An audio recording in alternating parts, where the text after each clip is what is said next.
Assalamualaikum warahmatullahi wabarakatuh. Salam sejahtera untuk kita semua. Perkenalkan, saya Diah Melisa Steningrum, mahasiswi Universitas Esa Unggul, Kampus Kebon Jeruk, Jakarta, dengan nomor induk mahasiswa 202103061137. Saya mahasiswi Fakultas Ilmu Kesehatan dengan prodi jurusan Rekam Medis dan Informasi Kesehatan. Di sini saya ingin menyampaikan tentang keterampilan menyimak untuk memenuhi tugas ujian akhir semester mata pelajaran Bahasa Indonesia yang diampu oleh Bapak dosen kita, Bapak Waslam. Untuk mempersingkat waktu, mungkin teman-teman semua udah pernah mendengar kata-kata menyimak ya. Menyimak, menurut Tarigan, menyimak adalah suatu proses yang mencakup kegiatan mendengarkan bunyi bahasa, mengidentifikasi, menginterpretasi, menilai dan mereaksi atas makna yang terkandung di dalamnya. Menyimak melibatkan penglihatan, penghayatan, ingatan, pengertian, bahkan situasi yang menyertai bunyi bahasa yang disimak pun harus diperhitungkan dalam menentukan maknanya. Tujuan menyimak menurut Hogan dalam Tarigan antara lain menyimak untuk belajar, menyimak untuk menikmati keindahan audial, menyimak untuk mengevaluasi, menyimak untuk mengapresiasi materi simakan, menyimak untuk mengkomunikasikan ide-ide, menyimak untuk membedakan bunyi-bunyi, menyimak untuk memecahkan masalah, dan menyimak untuk meyakinkan.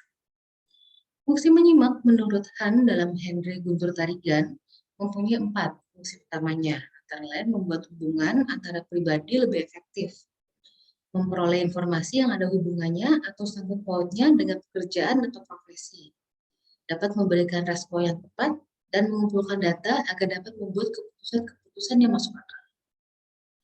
Selanjutnya, jenis-jenis menyimak ada 2 macam, yaitu menyimak secara ekstensif dan menyimak secara intensif. Menyimak secara intensif antara lain menyimak sosial atau social listening, yaitu kegiatan menyimak yang dilakukan oleh masyarakat dalam kehidupan sosialnya. Lalu ada menyimak sekunder atau secondary listening, adalah kegiatan menyimak yang dilakukan secara kebetulan. Selanjutnya ada menyimak estetik dan menyimak pasif, atau kegiatan menyimak suatu bahasa yang dilakukan tanpa sadar. Kemudian ada menyimak intensif. Menyimak intensif mempunyai beberapa macam, antara menyimak kritis atau critical listening, menyimak konsentratif atau concentrative listening, menyimak kreatif atau creative listening, menyimak eksploratif, menyimak interrogatif atau interrogative listening, dan menyimak selektif.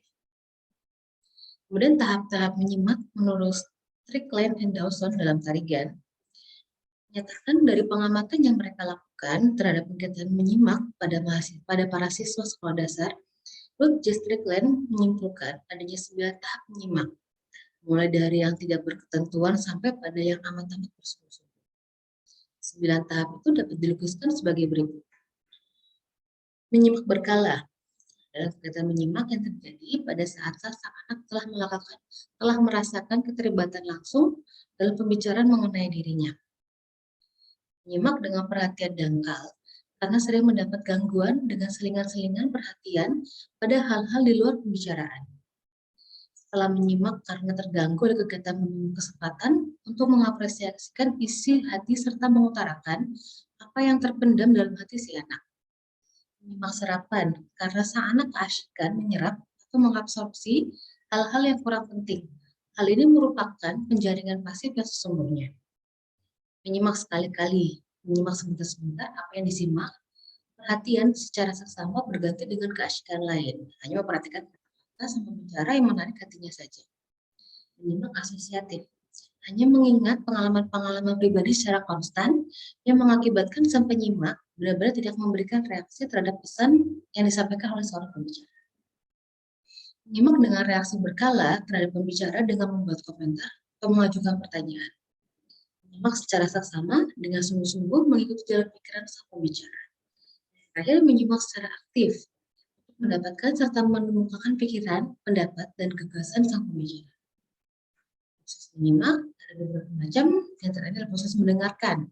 Diawali dengan proses mendengarkan. Dalam tahap ini, kita baru mendengarkan sesuatu yang dibicarakan oleh pembicara dalam ujaran pembicaraannya. Lalu ada tahap menyimak atau memahami. Setelah kita mendengarkan, maka ada kegiatan kita untuk memahami dengan baik isi pembicaraan yang disampaikan oleh pembicara. Selanjutnya, tahap menginterpretasi. Penyimak yang baik, yang cermat dan teliti, belum tentu puas hanya mendengarkan dan memahami isi ujaran sang pembicara. Dia ingin menafsirkan atau menginterpretasikan isi butir-butir pendapat dia terdapat dalam tersirat dalam ujaran itu. Mengevaluasi. Setelah memahami atau dapat menafsirkan atau mengapresiasikan isi pembicaraan, penyimak mulai menilai atau mengevaluasi pendapat serta gagasan pembicara mengenai keunggulan dan kelemahan serta kebaikan-kekurangan pembicara. Tahap menanggapi. Tahap ini merupakan tahap terakhir dalam kegiatan menyimak. Penyimak menyambut, mencamkan, dan menyerap serta menerima gagasan atau ide yang dikemukakan oleh pembicara dalam ucapan pembicaraannya. Faktor-faktor yang mempengaruhi menyimak, di antaranya ada faktor fisik. Misalnya, pada seseorang yang sedang mengalami gangguan telinga, kelelahan, atau mengidap suatu penyakit, sehingga perhatiannya kurang. Lalu ada faktor psikologis. Masalah kurangnya rasa simpati terhadap sang pembicara karena alasan tertentu, kebosanan, kejenuhan, atau sedang mengalami masalah pribadi yang berat. Lalu ada faktor pengalaman. Kurangnya atau belum adanya pengalaman sedikit pun dalam bidang yang akan disimak juga membuat kurang minat seseorang dalam menyimak. Kata-kata asing atau yang belum pernah dimengerti juga terpengaruh dalam proses menyimak. Faktor sikap. Kebanyakan orang akan bersikap menerima pada hal-hal yang menarik dan menguntungkan pada dirinya. Tetapi bersikap menolak pada hal-hal yang tidak menarik dan tidak menguntungkan baginya. Jadi orang tuh lebih tertarik pada hal-hal yang memberikan manfaat bagi dirinya dan melupakan hal-hal yang lain. Ada faktor motivasi. Kebanyakan kegiatan menyimak melibatkan sistem penilaian kita sendiri. Kalau kita memperoleh sesuatu dengan sesuatu yang berharga dari pembicara itu, kita pun akan bersemangat menyimak dengan tekun dan seksama. Lalu ada faktor jenis kelamin. Dari beberapa penelitian, beberapa pakar menarik kesimpulan bahwa pria dan wanita pada umumnya mempunyai perhatian yang berbeda dan cara mereka memusatkan perhatiannya pada sesuatu yang berbeda. Lalu ada faktor peranan dalam masyarakat. Kemampuan menyimak dapat juga dipengaruhi oleh peranan kita dalam masyarakat. Metode menyimak adalah ada sifat tulis. Dalam teknik ini, guru membacakan atau memperdengarkan sebuah wacana singkat, diperdengarkan cukup satu kali aja. Siswa mendengarkan dengan baik. Lalu ada simak terka. Guru mempersiapkan atau mendeskripsikan tentang suatu benda tanpa menyebutkan nama benda tersebut. Deskripsi itu dibacakan dulu, siswa mendengarkan dengan baik, kemudian siswa diminta untuk menerka benda tersebut. Selanjutnya ada simak cerita.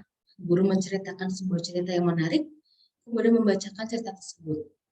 Siswa diminta mendengarkan dengan baik cerita yang dibacakan gurunya, kemudian siswa diminta menceritakan kembali dengan kata-katanya tersendiri. Lalu ada bisik berantai. Bisik berantai ini dapat digunakan untuk menguji kemampuan daya ingat siswanya dan kemampuannya untuk menyimpan dan menyampaikan pesan kepada orang lain. Selanjutnya ada identifikasi kata kunci dalam menyimak. Paragraf atau wacana yang panjang.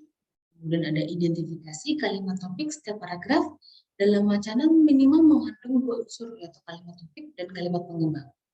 Perahu, mendengarkan bahan simakan agar pajak dapat dilakukan dengan berbagai macam cara. Parafrase, suatu cara yang digunakan orang dalam memahami isi puisi yaitu dengan cara mengartikan isi puisi yang dengan kata-kata sendiri dan dalam bentuk prosa. Kemudian menjawab pertanyaan. Cara lain untuk mengajarkan menyimak yang efektif adalah dengan cara menjawab pertanyaan. Apa, siapa, mengapa, di mana, dan bagaimana diajukan sesuai dengan bahan simakan. Terima kasih untuk kesempatan kali ini. Mungkin sekian yang dapat saya sampaikan. Apabila ada kesalahan kata, Assalamualaikum warahmatullahi wabarakatuh.